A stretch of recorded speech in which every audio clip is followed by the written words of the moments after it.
একটি অস্থিতিশীল রাজনৈতিক পরিস্থিতি তৈরি করে জুলাই গণ অভ্যুত্থানকে ব্যর্থ করে দেওয়া হয়। তাকে অবিলম্বে দেশে ফিরিয়ে এনে বিচারের মুখোমুখি করা হোক এবং গণহত্যার দায়ে আমাদের আইনানুগ শাস্তি নিশ্চিত করা হোক। যারা ইমেরিটাস অধ্যাপক আছেন অবিলম্বে তাদের ইমেরিটাস অধ্যাপকের পদ বাতিল করা হোক।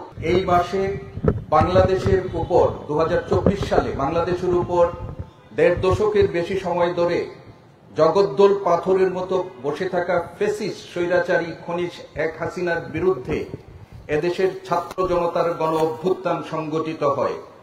আমি আমার বক্তব্যের শুরুতেই 24 জুলাইয়ের গণ অভ্যুত্থানে শাহাদাত বরণকারী সকল বীর শহীদদের স্মৃতির প্রতি গভীর শ্রদ্ধা জানাচ্ছি। তাদের বিদেহী আত্মার মাগফিরাত কামনা করছি এবং একই সাথে শোক সন্তপ্ত পরিবারের প্রতি গভীর সমবেদনা জ্ঞাপন করছি। জুলাই গণ অভ্যুত্থানে যারা আহত হয়ে এখন পর্যন্ত চিকিৎসাধীন আছেন বা জীবনের কষ্টকর সময় অতিবাহিত করছেন, আজকের এই মানববন্ধন কর্মসূচিতে আমরা তাদের প্রতিও সহানুভূতি প্রকাশ করছি এবং একই সাথে তাদের সুচিকিৎসা এবং তাদের পুনর্বাসনের জন্য সরকারের প্রতি আহ্বান জানাচ্ছি।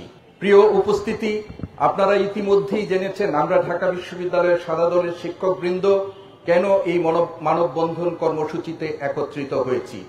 আপনারা জানেন 24 ছাত্র জনতার গণ অভ্যুত্থানে রক্তাক্ত গণ অভ্যুত্থানে ফ্যাসিস্ট শেখ হাসিনা সরকার সেই আন্দোলনকে দমন করার জন্য এক বর্বরোচিত হত্যাকাণ্ডে নিমগ্ন হয়েছিল।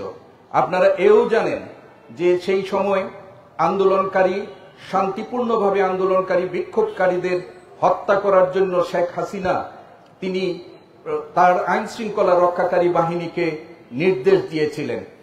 গত কয়েকদিন আগে আপনারা জানেন যে বিবিসি কর্তৃক একটি অডিও ফাঁসকৃত অডিও যেখানে শেখ হাসিনা তার আইন শৃঙ্খলা রক্ষাকারী বাহিনীকে বিক্ষোভকারীদেরকে যেখানেই দেখবে সেখানে যেন তাদের বিরুদ্ধে মরণাস্ত্র প্রয়োগ করা হয় সেই নির্দেশ দেওয়া হয়েছিল। বিবিসি এই ফাঁসকৃত অডিওটি তাদের অত্যাধুনিক যন্ত্রপাতির মাধ্যমে সেটি পরীক্ষা নিরীক্ষা করে নিশ্চিত হয়েছেন যে এটি শেখ হাসিনার নিজের কণ্ঠে দেয়া নির্দেশনামা।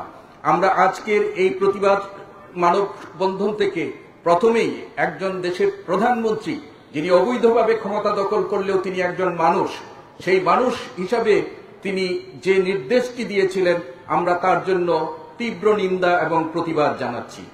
প্রিয় উপস্থিতি, আপনারা জানেন এর আগে জাতিসংঘের একটা তথ্যানুসন্ধানকারী দল এই 24 জুলাই গণ অভ্যুত্থানে গণহত্যা বিষয়ে তারা তদন্ত করেছিল। 15 জুলাই থেকে 15 আগস্ট পর্যন্ত বাংলাদেশে সংগঠিত যে গণহত্যা সেই গণহত্যার বা এই যে কার্যক্রমগুলো ছিল সেগুলো তারা অনুসন্ধান করেছে এবং জাতিসংঘের এই তথ্যানুসন্ধানকারী দল তাদের যে রিপোর্ট প্রকাশ করেছে সেই রিপোর্টেও এই গণহত্যা নির্দেশদাতা হিসাবে এবং গণহত্যাকারী হিসাবে শেখ হাসিনাকে সেখানে চিহ্নিত করা হয়েছে। কিন্তু দুঃখের বিষয় আমাদের এই গণহত্যাকারী শেখ হাসিনা যিনি ভারতে আশ্রয় নিয়ে এখন পর্যন্ত এবং অডিও এবং ভিডিও মাধ্যমে এই দেশে থাকা তার নিরীহ রাজনৈতিক দলের যে সমস্ত সাধারণ নেতাকর্মী আছেন তাদেরকে উস্কিয়ে দেওয়ার চেষ্টা করছেন যেন এই দেশে একটি অস্থিতিশীল রাজনৈতিক পরিস্থিতি তৈরি করে জুলাই গণ অভ্যুত্থানকে ব্যর্থ করে দেওয়া হয়।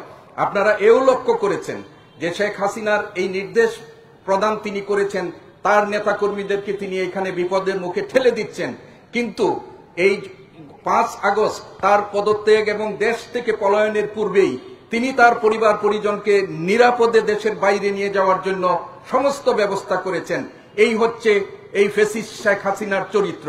যখনই বিপদ হয়েছে তিনি এবং তার পরিবারকে নিরাপদে রাখার জন্য সর্বশক্তি নিয়োগ করেছেন, অন্যদিকে দেশে তার নেতাকর্মীদেরকে তিনি বিপদের মুখে ঠেলে দিয়ে দেশে একটা অরাজক পরিস্থিতি তৈরির জন্য তাদেরকে উদ্বুদ্ধ করেছেন। আজকের এই সমাবেশ থেকে আমরা তার এই নিন্দনীয় কাজের ধিক্কার জানাচ্ছি এবং সরকারের কাছে আমরা অনুরোধ করছি অবিলম্বে যেন এই শেখ হাসিনার যে বিচার কার্যক্রম শুরু হয়েছে সেটি ত্বরান্বিত করা হয় এবং বাংলাদেশে গণতন্ত্রের অভিযাত্রার জন্য বাংলাদেশের মানুষ যে অপেক্ষায় আছে সেটি যেন কোনোভাবে কোনো চক্রান্ত করে তিনি নস্যাৎ না করতে পারেন সেই ব্যাপারে কার্যকর ব্যবস্থা গ্রহণ করা হোক।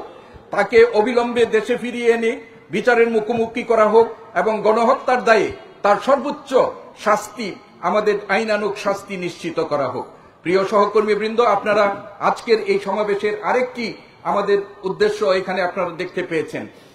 ২৪ জুলাইয়ে যখন গণ অভ্যুত্থান পরিচালিত হচ্ছিল, সেই সময় আমাদের ঢাকা বিশ্ববিদ্যালয়ের শিক্ষক সহ সারা দেশ থেকে আগত বিশ্ববিদ্যালয়ের শিক্ষকরা গণভবনে ৩ তারিখে উপস্থিত হয়ে সেই সময়ে ফ্যাসিস্ট শেখ হাসিনাকে গণহত্যায় শুধুমাত্র সমর্থন নয়, তাকে উৎসাহ দিয়েছেন বলে আমরা জেনেছি। গণমাধ্যমে সেগুলো খবর এসেছে এবং ইতিমধ্যেই পত্রপত্রিকায় সেই দিন অনুষ্ঠানে উপস্থিত শিক্ষকদের ছবিও প্রকাশিত হয়েছে। আমরা অত্যন্ত দুঃখের সাথে বলতে চাই, সেই গণহত্যার উৎসাহ দেওয়ার জন্য যে মিটিংটি হয়েছিল, সেই মিটিংয়ে আমাদের ঢাকা বিশ্ববিদ্যালয়ের এমেরিটাস অধ্যাপকরাও এখানে উপস্থিত ছিলেন।